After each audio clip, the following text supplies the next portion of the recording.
A few days ago, I received a comment by the account Zubergu mentioning that in Krakow, Poland, they have Contraflow bike lanes. Thanks for the video idea because Chicago does, in fact, have a few of these. If you're not in the know, Contraflow bike lanes are pretty much what you would expect given their name.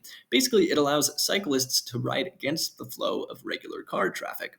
In Chicago, we have these two-way bike lanes on Dearborn and Clinton, which are sort of Contraflow. The streets are one way and the bike lane is two-way. But generally, what is meant by contraflow is one where you're riding directly next to and opposite of car traffic. In Chicago, for whatever reason, they don't have contraflow lanes listed on the map of bicycle infrastructure, although they do have a few examples listed on the Complete Streets Chicago website. The two that I explored for this video were Dickens Avenue in Lincoln Park and the stretch starting at Lyndale Street in Logan Square, both of which I had just remembered from past experience. These implementations are part of the neighborhood greenways, which are basically quiet neighborhood streets they add bike lanes to. On Dickens Avenue, there are bike lanes on both sides, sandwiched between parked cars and the car lane in the middle.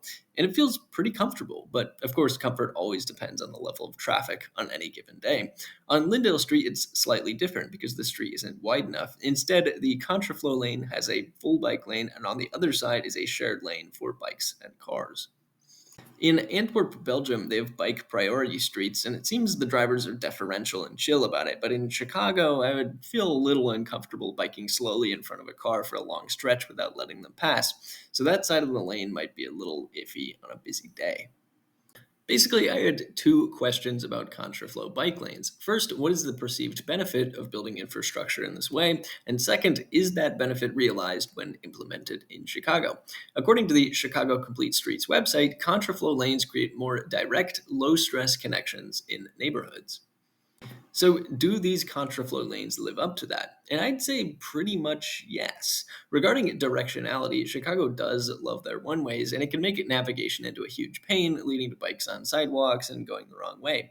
These contraflow lanes do improve that, but obviously, you'll only get the benefit if you happen to be in the vicinity of one, and as of right now, there aren't that many of these. Regarding low stress, I would definitely agree with this one. It sounds very counterintuitive to say that riding directly toward a massive pickup truck is low stress, but it's definitely lower stress than having something come up behind you, not knowing how much the driver is paying attention. This is not to mention the fact that a car door swinging into you feels a lot less likely. According to the internet, contraflow lanes generally slow car traffic down, and when I was biking in these areas, that seemed to be fairly true. When there's more stuff potentially going on the street, you feel like you have to pay attention more.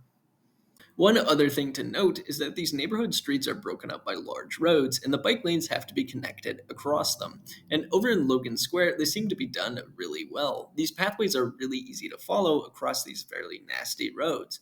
So, overall, I'd definitely like to see more of these. My opinion, as I've said before, is that neighborhood greenways aren't drop in replacements for bike lanes on major roads, but if more greenways are to be added, I'm definitely on board to add a contraflow lane. Thanks for watching.